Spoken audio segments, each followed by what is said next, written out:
Scaly Roommate.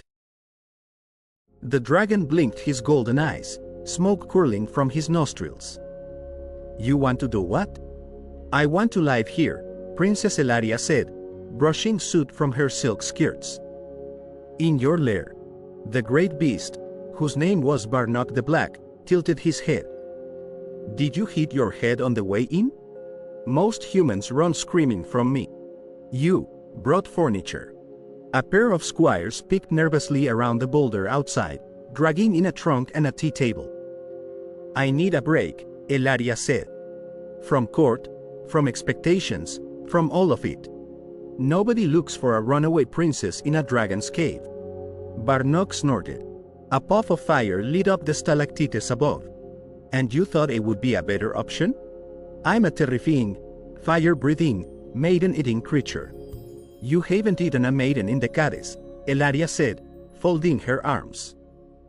I read the kingdom's records. That was a face, I muttered. She stepped closer, boots crunching over gold coins and scorched bones. Look, I won't get in your way. You can smolder menacingly in the West Wing. I just want peace and solitude and maybe the occasional book. I brought plenty. Barnock eyed her warily. You're serious. Very. A silence fell between them. Far above, the wind howled through the mountain pass.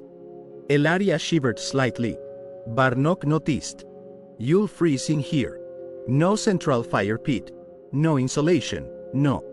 Insulation from me. Is nor lava. I've slept next to nobles who drew wine and talk about horse breeding for hours.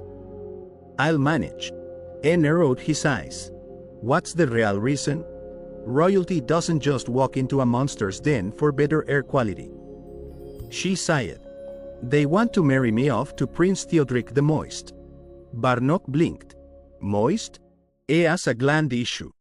A puff of steam escaped the dragon's jaw, which might have been laughter. You'd rather risk death than a damp marriage. I'd rather live my life. Even if it means rooming with a fire hazard. I rumbled thoughtfully. And what do I get out of this? I'm not running a boarding house for emotionally frazzled humans. Elaria smiled mischievously. You get immunity. I tell the kingdom you've agreed to a peace pact. No more knights charging in for your head. In exchange, I get a place to breathe. I considered this. And the tea table? Optional. Barnock growled deep in his throat. Then it turned, tail swishing, and lumbered toward the far chamber. Fine. 1 month trial. You die, it's on you. Elaria beamed. Deal. Oh, I added, and I want at least one of those squires to scream before sunset. I have a reputation to maintain. As Elaria called cheerfully to the squires to haul in the rugs, Barnock settled back onto his treasure pile with a sigh.